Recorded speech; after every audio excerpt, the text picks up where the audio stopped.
त्यामुळे त्याला काही साध्य केले तरी चालते आणि असाध्य झाले तरीही तो कधी दुःखी होत नाही, अस्वस्थ होत नाही, अधीर अस्थिर होत नाही. अर्जुना,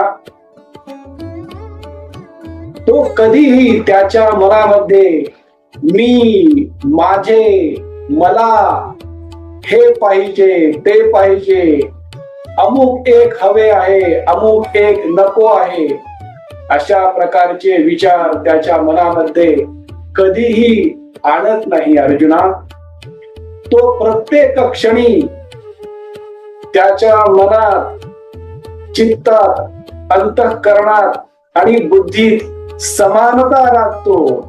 त्याचे मन अमन निर्मल ठेवतो. असा हा खरा तपस्वी असतो. अर्जुना, त्याला जर